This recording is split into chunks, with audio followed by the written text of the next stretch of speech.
दोस्तों नमस्ते। नाना पाटेकर की वो क्रांतिवीर फिल्म देखी है आपने?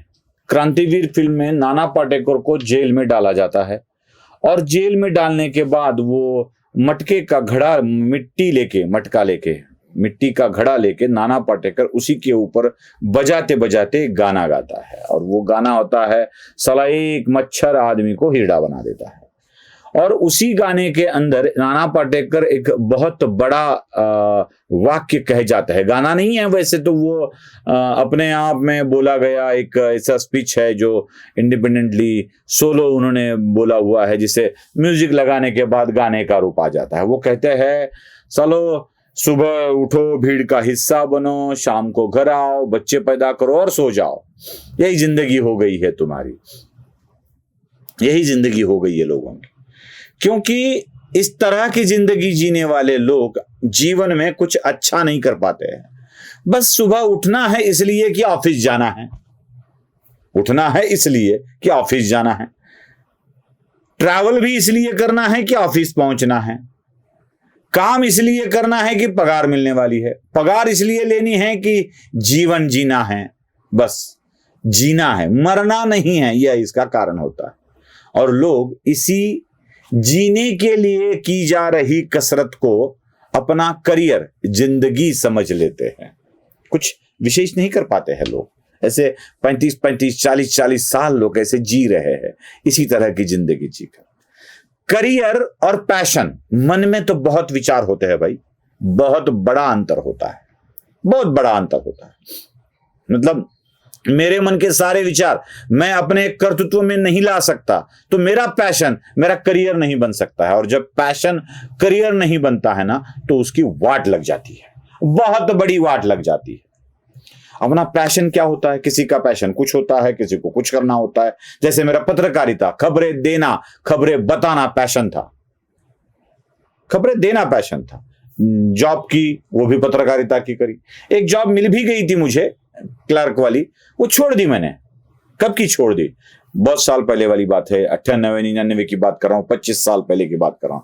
पत्रकारिता छोड़ के क्लर्क बनने भी चला गया था मैं, वो छोड़ दी। 3-4 साल पत्रकारिता की। पिताजी बोले ये क्या कर रहा है, भीख मांगने वाले धंधे, जो अला लेके निकल चलता है, तो बंद कर। तो क्लर्क बना दिया मुझे। 50,000 रुपए मुझे ये भी देना पड़ा था उस वक्त, एक शुगर फैक्ट्री के शेयर्स लेने पड़े थे। तो वो छोड़ दिया फिर मैंने और फिर पत्रकारिता में आ गया क्योंकि पैशन था। फिर 2019-20 तक वही काम करता रहा, कोरोना के आने तक। कोरोना के आने से पहले मेरी जॉब चली गई, छोड़ दी मैंने वो भी, और यही काम खबरें बताने का अब आपके सामने कर रहा हूं। तो पैशन क्या होता है वही मैं कर रहा हूं, इसलिए अच्छी तरह से कर पा रहा हूं, ऐसा मुझे लगता है।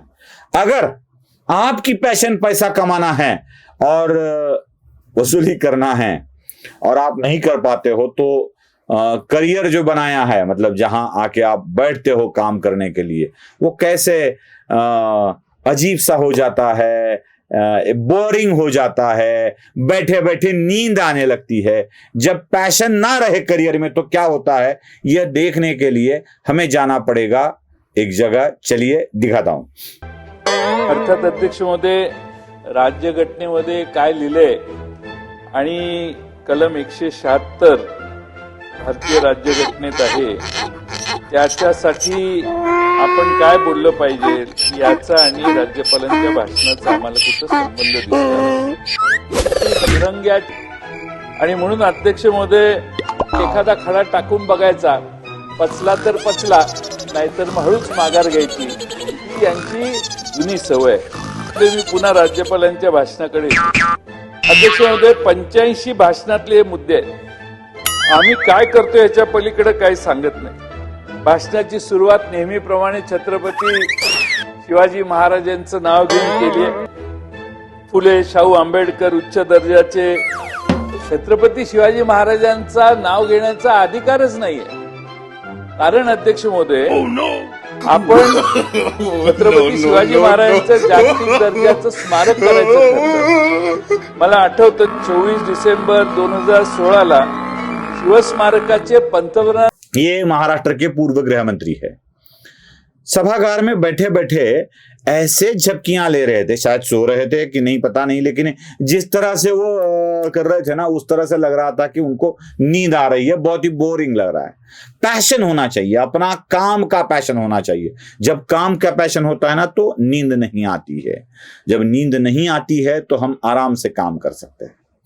और यही बात समझा रहे हैं महाराष्ट्र के उप मुख्यमंत्री देवेंद्र फडणवीस, जो अपने भाषण में एक किताब के लिए गए थे। वो पैशन को ही करियर बनाने के संदर्भ में किसी मालवीय जी ने लिखी एक किताब थी, अमित जी ने लिखी एक किताब थी। वो उस किताब का अनावरण करने चले गए थे। तो वहां पे पैशन और करियर जब एक नहीं होता है तो क्या हो जाता है, ये देवेंद्र फडणवीस बताते हैं। जरा उन्हीं के मुख से सुन लीजिए। एक व्यक्ति है जिसको फोटोग्राफी में इंटरेस्ट है, उसका पैशन फोटोग्राफी, और वो मुख्यमंत्री बन जाए तो प्रॉब्लम होता है। मतलब ऐसा नहीं है कि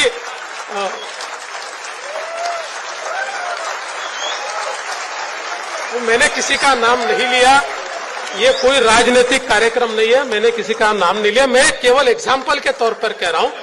तो जिस चीज में पैशन होती है उस चीज को अगर हम करें तो निश्चित रूप से उसका फायदा होता है। तो अब लोगों को लगा कि देवेंद्र फडणवीस यह बात उद्धव ठाकरे के लिए कह रहे हैं।